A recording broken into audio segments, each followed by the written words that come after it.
ನಮಸ್ಕಾರ job news ವೀಕ್ಷಕರೇ. ಕರ್ನಾಟಕ ಲೋಕಸೇವಾ ಆಯೋಗ ಅಂದ್ರೆ ಕೆಪಿಎಸ್ಸಿಯು ಗ್ರಾಮೀಣಾಭಿವೃದ್ಧಿ ಮತ್ತು ಪಂಚಾಯತ್ ರಾಜ್ ಇಲಾಖೆಯ ಪಂಚಾಯಿತಿ ಅಭಿವೃದ್ಧಿ ಅಧಿಕಾರಿ ಅಂದ್ರೆ ಪಿಡಿಒ ಹುದ್ದೆಗಳ ನೇಮಕಕ್ಕೆ ಹೈದರಾಬಾದ್ ಕರ್ನಾಟಕದ ಅಭ್ಯರ್ಥಿಗಳಿಗೆ ಮೀಸಲಾದ 97 ಪಿಡಿಒ ಹುದ್ದೆಗಳ ನೇಮಕಕ್ಕೆ ಇಂದು ಅಂದರೆ ನವೆಂಬರ್ 17ರಂದು ಲಿಖಿತ ಪರೀಕ್ಷೆಯನ್ನ ನಡೆಸಿದೆ. ಕೆಪಿಎಸ್ಸಿಯು ಪರೀಕ್ಷೆಗೆ ಸಂಬಂಧಿಸಿದಂತೆ ಈ ಹಿಂದೆ ಮಾಡಿದ ಎಡವಟ್ಟುಗಳನ್ನೇ ಈ ಬಾರಿಯೂ ಮಾಡಿದ್ದು ಮತ್ತೆ ಅಭ್ಯರ್ಥಿಗಳ ಆಕ್ರೋಶಕ್ಕೆ ಗುರಿಯಾಗಿದೆ. ಪರೀಕ್ಷಾ ಕೊಠಡಿಯೊಂದಕ್ಕೆ ಸರಬರಾಜು ಮಾಡಲಾದ ಬಂಡಲ್ನಲ್ಲಿ ನಿಗದಿಗಿಂತ ಕಡಿಮೆ ಪ್ರಶ್ನೆ ಪತ್ರಿಕೆ ಇದ್ದಿದ್ದು ಪ್ರಶ್ನೆ ಪತ್ರಿಕೆಯ ಸೋರಿಕೆಯಾಗಿದೆಯೇ ಎಂಬ ಅನುಮಾನವನ್ನು ಕೂಡ ಮೂಡಿಸಿದೆ. ರಾಯಚೂರಿನ ಸಿಂಧನೂರು ನಗರದ ಪದವಿ ಪೂರ್ವ ಕಾಲೇಜಿನ ಪರೀಕ್ಷಾ ಕೇಂದ್ರದಲ್ಲಿ ಈ ಎಡವಟ್ಟು ನಡೆದಿದೆ. ಪರೀಕ್ಷೆ ಆರಂಭವಾಗಿ 45 ನಿಮಿಷಗಳಾದರೂ ಎಲ್ಲ ಅಭ್ಯರ್ಥಿಗಳಿಗೆ ಪ್ರಶ್ನೆ ಪತ್ರಿಕೆ ಲಭ್ಯವಾಗಿರಲಿಲ್ಲ. ಒಂದು ಪ್ರಶ್ನೆ ಪತ್ರಿಕೆಯ ಬಂಡಲ್ನಲ್ಲಿ 24 ಪ್ರಶ್ನೆ ಪತ್ರಿಕೆಗಳಿಗೆ ಬದಲಾಗಿ ಕೇವಲ 12 ಪ್ರಶ್ನೆ ಪತ್ರಿಕೆಗಳು ಮಾತ್ರ ಇದ್ದವು. ಇದರಿಂದ ಪ್ರಶ್ನೆ ಪತ್ರಿಕೆ ಸೋರಿಕೆಯಾಗಿದೆ ಎಂದು ಅಭ್ಯರ್ಥಿಗಳು ಆರೋಪಿಸಿ ಪರೀಕ್ಷೆಯನ್ನ ಬರೆಯುವುದನ್ನು ಬಿಟ್ಟು ಪ್ರತಿಭಟನೆ ಕೂಡ ನಡೆಸಿದ್ದಾರೆ. ಬೀದರ್, ಕಲಬುರಗಿ ಹಾಗೂ ಯಾದಗಿರಿಯಿಂದ ಬಂದಿದ್ದ ಅಭ್ಯರ್ಥಿಗಳು ಈ ಪರೀಕ್ಷಾ ಕೇಂದ್ರದಲ್ಲಿ ಪರೀಕ್ಷೆ ಬರೆಯುತ್ತಿದ್ದರು. ಒಟ್ಟು 840 ಅಭ್ಯರ್ಥಿಗಳಿಗೆ ಈ ಪರೀಕ್ಷಾ ಕೇಂದ್ರವನ್ನು ನಿಗದಿಪಡಿಸಲಾಗಿತ್ತು. 34 ಕೊಠಡಿಗಳಲ್ಲಿ ಪರೀಕ್ಷೆಯನ್ನ ನಡೆಸಲಾಗುತ್ತಿತ್ತು. ಒಂದು ಕೊಠಡಿಯಲ್ಲಿ ಮಾತ್ರ ಈ ರೀತಿಯ ದೋಷ ಕಾಣಿಸಿಕೊಂಡಿದ್ದು ಮಾಹಿತಿ ತಿಳಿಯುತ್ತಿದ್ದಂತೆ ಅಭ್ಯರ್ಥಿಗಳು ಪರೀಕ್ಷೆಯನ್ನ ಬಹಿಷ್ಕರಿಸಿ ಕಾಲೇಜಿನ ಮುಂಭಾಗದಲ್ಲಿ ಅಂದ್ರೆ ಕುಷ್ಟಗಿ ಸಿಂಧನೂರು ರಸ್ತೆಯನ್ನ ಬಂದ್ ಮಾಡಿ ಪ್ರತಿಭಟನೆ ನಡೆಸಿದ್ದರು. ಮಾಹಿತಿ ತಿಳಿಯುತ್ತಿದ್ದಂತೆ ಸಿಂಧನೂರು ತಹಶೀಲ್ದಾರರಾದ ಶ್ರೀ ಅರುಣ್ ಕುಮಾರ್ ಅವರು ಸ್ಥಳಕ್ಕೆ ಭೇಟಿ ನೀಡಿದರು. ಈ ವೇಳೆ ಪೊಲೀಸರು ಕೂಡ ಆಗಮಿಸಿದ್ದರು. ತಹಶೀಲ್ದಾರರು ಅಭ್ಯರ್ಥಿಗಳ ಮನವೊಲಿಸಲು ಬಹಳಷ್ಟು ಪ್ರಯತ್ನಿಸಿದರು. ಆದರೆ 12 ಪ್ರಶ್ನೆ ಪತ್ರಿಕೆಯನ್ನು ಇಟ್ಟುಕೊಂಡು 24 ಮಂದಿ ಪರೀಕ್ಷೆ ಬರೆಯುವುದು ಹೇಗೆ ಎಂದು ಅಭ್ಯರ್ಥಿಗಳು ಪ್ರಶ್ನಿಸಿದರು. ಕೆಪಿಎಸ್ಸಿಯು ಈ ರೀತಿಯ ಎಡವಟ್ಟು ಮಾಡಿರುವುದರಿಂದ ಪ್ರಶ್ನೆ ಪತ್ರಿಕೆಯು ಸೋರಿಕೆಯಾಗಿದೆಯೇ ಎಂಬ ಅನುಮಾನ ನಮ್ಮನ್ನು ಕಾಡುತ್ತಿದೆ ಎಂದು ಅಭ್ಯರ್ಥಿಗಳು ದೂರಿದರು. ಈ ಸಂದರ್ಭದಲ್ಲಿ ಅಧಿಕಾರಿಗಳು ಹಾಗೂ ಅಭ್ಯರ್ಥಿಗಳ ನಡುವೆ ವಾಗ್ವಾದ ಕೂಡ ನಡೆಯಿತು. ಆದರೆ ಮೊದಲ ಪ್ರಶ್ನೆ ಪತ್ರಿಕೆಯ ಪರೀಕ್ಷೆ ಇದಾಗಿದ್ದು ಇದನ್ನು ಬಹಳಷ್ಟು ಅಭ್ಯರ್ಥಿಗಳು ಬರೆಯಲಿಲ್ಲ. ಪ್ರಶ್ನೆ ಪತ್ರಿಕೆ 2ರ ಪರೀಕ್ಷೆ ಯಾವುದೇ ಗೊಂದಲವಿಲ್ಲದಂತೆ ನಡೆದಿದೆ. ಅಲ್ಲದೆ ಈ ಪರೀಕ್ಷಾ ಕೇಂದ್ರದಲ್ಲಿ ಸಣ್ಣ ವಯಸ್ಸಿನ ಸಿಬ್ಬಂದಿಯನ್ನ ಕರ್ತವ್ಯಕ್ಕೆ ನಿಯೋಜಿಸಿದ್ದು ಕೂಡ ಅಭ್ಯರ್ಥಿಗಳ ಆಕ್ರೋಶಕ್ಕೆ ಕಾರಣವಾಗಿತ್ತು.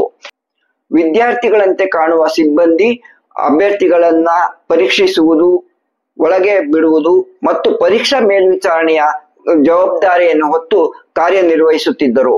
ಈ ಬಗ್ಗೆ ಕೂಡ ಅಭ್ಯರ್ಥಿಗಳು ಆಕ್ರೋಶ ವ್ಯಕ್ತಪಡಿಸಿದ್ದಾರೆ. ಸರ್, ಕಾಲೇಜ್ ಸ್ಟೂಡೆಂಟ್ಗಳಿದ್ದಾರೆ ಸರ್. ಇಲ್ಲಿ ಇವರಿಗೆಲ್ಲ ಇದು ಮಾಡೋ ಪೇಪರ್ ಚೆಕ್ ಮಾಡೋಕೆ ID ಕಾರ್ಡ್ ಚೆಕ್ ಮಾಡಿಬಿಟ್ಟಾರೆ ಸರ್. ಆ ಬ್ಲೂಟೂತ್ ಚೆಕ್ ಮಾಡೋಕೆ ಕಾಲೇಜ್ ಹುಡುಗರು ಸರ್, ಕಾಲೇಜ್ ಹುಡುಗರಿಗೆಲ್ಲ ಬಿಟ್ಟಿದ್ದಾರೆ ಸರ್. ಆ ಥರ ಎಕ್ಸಾಮ್ ಇಡ್ತೀರಾ ಸರ್. ಇಲ್ಲಿ ನೋಡ್ರಿ ಸರ್, ಇಲ್ಲಿ ಮುಖಗಳು ನೋಡ್ರಿ ಸರ್, ಸಣ್ಣ ಸಣ್ಣ ಮುಖ ಕಾಣ್ತಾ ಬರೀ ಕಾಲೇಜ್ ID ಕಾರ್ಡ್ ನೋಡಿ. ಅಪ್ಪಿ ಇಲ್ಲಿ ಬಾರ, ಅಪ್ಪಿ ID ಕಾರ್ಡ್ ತೋರಿಸು ನೋಡಿ ಸರ್. ನೋಡಿ ಕೈತಿ ಸರ್, ನೋಡಿ ಸರ್, ಇಲ್ಲಿ ID ಕಾರ್ಡ್ ಆಗಿ ಸಣ್ಣ ಮಕ್ಕಳು ಬರೀ ಕಾಲೇಜ್ ಸ್ಟೂಡೆಂಟ್ ಸರ್. ಅವರಿಗೆಲ್ಲ ಇಲ್ಲಿ ಬ್ಲೂಟೂತ್ ಚೆಕ್ ಮಾಡೋಕೆ ಹಚ್ಚಿದ್ದಾರೆ ರೀ ಒಬ್ರು. ಇದಲ್ಲದೆ ರಾಯಚೂರಿನ ಜಿಲ್ಲೆಯ ಸರ್ಕಾರಿ ಪ್ರಥಮ ದರ್ಜೆ ಕಾಲೇಜಿನಲ್ಲಿ ಅಂಗವಿಕಲ ಅಭ್ಯರ್ಥಿಗಳಿಗೆ ನಿಯಮದ ಪ್ರಕಾರ 20 ನಿಮಿಷ ಹೆಚ್ಚುವರಿ ಸಮಯವನ್ನು ಕೊಡದೇ ಇರುವುದು ಕೂಡ ಅಭ್ಯರ್ಥಿಗಳ ಆಕ್ರೋಶಕ್ಕೆ ಕಾರಣವಾಗಿತ್ತು. ಆದ ಈ ಗೊಂದಲದ ಕುರಿತು ತಕ್ಷಣ ಮಾಹಿತಿ ಪಡೆದ ಅಕ್ಸಾ ಸಂಘಟನೆ ಅಂದ್ರೆ ಅಭ್ಯರ್ಥಿಗಳ ಸಂಘಟನೆಯಾದ ಅಕ್ಸಾ ಸಂಘಟನೆ ಕರ್ತವ್ಯ ಲೋಪ ಮತ್ತು ಭ್ರಷ್ಟಾಚಾರದ ವಿರುದ್ಧ ನಿರಂತರವಾಗಿ ಧ್ವನಿ ಎತ್ತುತ್ತಾ ಬಂದಿರುವ ನಮ್ಮ ಸಂಘಟನೆಯು ಯಾವ ಅಭ್ಯರ್ಥಿಗೂ ಅನ್ಯಾಯವಾಗುವುದನ್ನು ಸಹಿಸುವುದಿಲ್ಲ. ಈ ಕೂಡಲೇ ಮರುಪರೀಕ್ಷೆಗೆ ಸರ್ಕಾರ ಆದೇಶ ನೀಡಬೇಕೆಂದು ಒತ್ತಾಯಿಸಿದೆ. ಎಲ್ರಿಗೂ ನಮಸ್ಕಾರ. ಇವತ್ತು HK PDOದು ಸುಮಾರು 97 ಪೋಸ್ಟು ಒಂದು ಎಕ್ಸಾಮ್ಸ್ ಕಂಡಕ್ಟ್ ಮಾಡಿದರು KPSCಯಿಂದ. ಅದರಲ್ಲಿ ಏನು ಮಿಸ್ಟೇಕ್ ಮಾಡಿದ್ದಾರೆ ಅಂದರೆ ರಾಯಚೂರು ಸಿನ್ನೂರು ಡಿಸ್ಟಿಕ್ ಅದು ತಾಲೂಕಲ್ಲಿ ಒಂದೊಂದು ರೂಮಲ್ಲಿ 24 ಜನ ಸ್ಟೂಡೆಂಟ್ಸ್ ಇದ್ದಾರೆ. ಬರೀ ಆದರೆ 12 ಕ್ವಶನ್ಸ್ ಪೇಪರ್ ಇದೆ. ಅಂದರೆ ಆಲ್ಮೋಸ್ಟ್ 32 ಬ್ಲ್ಯಾಕ್ ಇತ್ತಂತಂದರೆ ಅದರಲ್ಲಿ ಬರೀ ಒಂದೊಂದು ರೂಮಿಗೆ ಬರೀ 12 ಕ್ವಶನ್ಸ್ ಪೇಪರ್ ಹೋಗಿದೆ. ಅದ್ರ ಜೊತೆ ಏನಪ್ಪ ಅಂದರೆ ಈ ಒಂದು ಪ್ರಿನ್ಸಿಪಲ್ಲು ಏನೋ ಒಂದು ಆ ಸ್ಕೂಲು ಸಿಬ್ಬಂದಿಗಳಿರ್ಬೋದು, ಆ ಒಂದು ಪ್ರಿನ್ಸಿಪಲ್ ಇರ್ಬೋದು, ಪ್ರತಿಯೊಂದು ಒಂದು ಉನ್ನತ ಮಟ್ಟದ ತನಿಖೆ ಆಗಬೇಕು.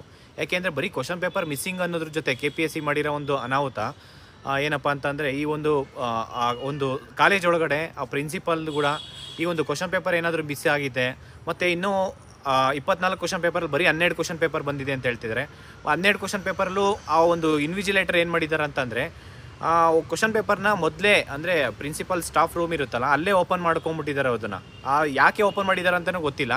ಆ question paper direct class room ಬಂದ್ಬಿಟ್ಟು ಕ್ವಶನ್ ಪೇಪರ್ ತೆಗ್ಬಿಟ್ಟು ಕೊಡ್ತಿದ್ದಾರಂತೆ. ಆ್ಯಸ್ ಪರ್ ರೂಲ್ಸ್ ಏನಿದೆ ಅಂತಂದರೆ ಆ ಕ್ವಶನ್ ಪೇಪರ್ ಬಂಡಲ್ನ ಸ್ಟೂಡೆಂಟ್ಸ್ ಹತ್ರ ತೊಗೊಂಬಂದು 2-3 ಜನ ಇಲ್ಲ 2-3 ಜನ ಸ್ಟೂಡೆಂಟ್ಸ್ ಕಡೆ ಸಿಗ್ನೇಚರ್ ಹಾಕ್ಸ್ಕೊಂಡು ಆಮೇಲೆ ಸ್ಟೂಡೆಂಟ್ಸ್ ಮುಂದೆನೇ ಓಪನ್ ಮಾಡಬೇಕು ಆ ಬಂಡಲ್ನ. ಆ ಕ್ವಶನ್ ಪೇಪರ್ ಬಂಡಲ್ಲು ಮತ್ತು ಆನ್ಸರ್ ಶೀಟ್ಸ್ ಬಂಡಲ್ನ ಸ್ಟೂಡೆಂಟ್ಸ್ ಮುಂದೆನೇ ಓಪನ್ ಮಾಡಬೇಕು. ಆದರೆ ಇವರು ಮೊದಲೇ ಆ ಪ್ರಿನ್ಸಿಪಲ್ಸ್ ರೂಮ್ ಏನಿದೆ ಇರುತ್ತೆ ಅಲ್ಲೇ ಓಪನ್ ಮಾಡ್ಕೊಂಡು ತೊಗೊಂಬಂದಿದ್ದಾರೆ ಅಂತ ಹೇಳ್ತಿದ್ದಾರೆ. ಇದೆಲ್ಲ ನೋಡಿದ್ರೆ ಅಂದರೆ ಕ್ವಶನ್ ಪೇಪರ್ ಮೊದಲೇ ಲೀಕ್ ಆಗಿದೆ ಅಂತ ನಮ್ಮ ಒಂದು ಮಾಹಿತಿ ಇದೆ. ಈ ಒಂದು ನಾನು ಸರ್ಕಾರಕ್ಕೆ ಏನು ಕೇಳ್ಕೊತೀನಿ ಅಂದರೆ ಈ PDO ಒಂದು ಎಕ್ಸಾಮ್ಸ್ ಏನು ಈ ಒಂದು ಕ್ವಶನ್ ಪೇಪರ್ ಲೀಕ್ ಆಗಿರ್ಬೋದು, ಈ KPSC ಮೇಲೆ ಉನ್ನತ ಮಟ್ಟಕ್ಕೆ ತನಿಖೆ ಆಗಬೇಕು.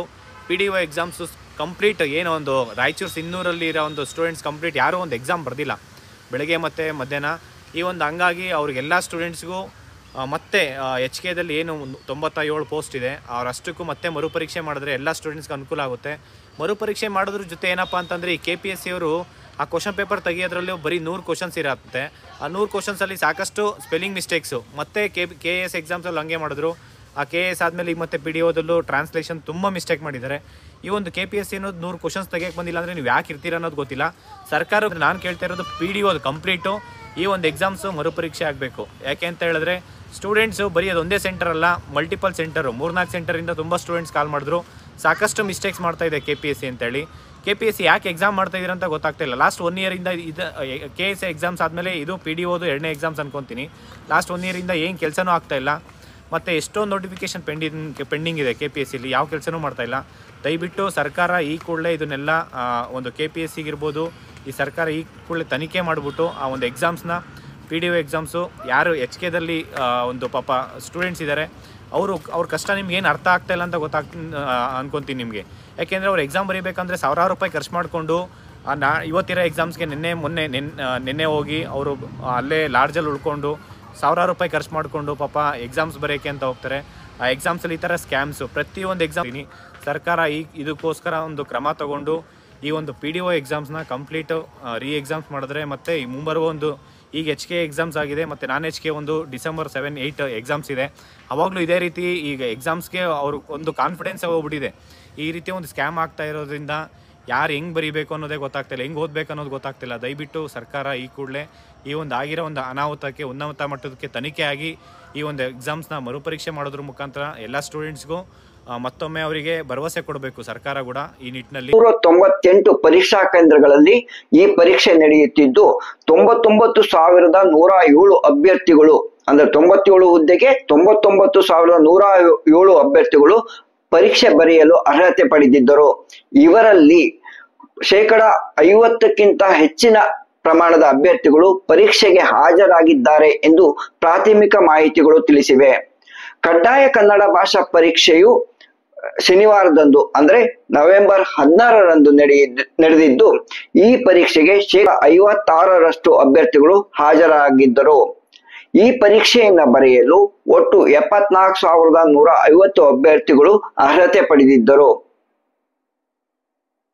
ಇವರಲ್ಲಿ 41,524 ಅಭ್ಯರ್ಥಿಗಳು ಮಾತ್ರ ಪರೀಕ್ಷೆಗೆ ಹಾಜರಾಗಿದ್ದರು ಎಂದು KPSCಯು ತಿಳಿಸಿದೆ.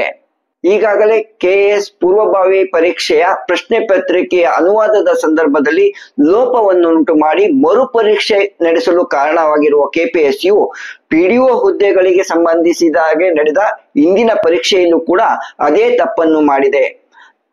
ಇಂಗ್ಲಿಷ್ ಮತ್ತು ಕನ್ನಡ ಇಂಗ್ಲಿಷ್ ಪ್ರಶ್ನೆ ಪತ್ರಿಕೆಗೂ ಕನ್ನಡದಲ್ಲಿ ಅನುವಾದಗೊಂಡಿದ್ದ ಪ್ರಶ್ನೆ ಪತ್ರಿಕೆಗಳಿಗೂ ಸಾಕಷ್ಟು ವ್ಯತ್ಯಾಸಗಳು ಕಂಡು ಬಂದಿದ್ದು ಲೋಪ ಕಾಣಿಸಿಕೊಂಡಿದೆ ಎಂದು ಅಭ್ಯರ್ಥಿಗಳು ದೂರಿದ್ದಾರೆ.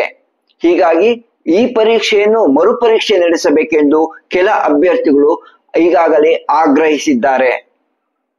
ಉಳಿಕೆ ಮೂಲವೃಂದದ 150 PDO ಹುದ್ದೆಗಳಿಗೆ ಇದೇ ಡಿಸೆಂಬರ್ 8ರಂದು ಪರೀಕ್ಷೆ ನಿಗದಿಯಾಗಿದೆ.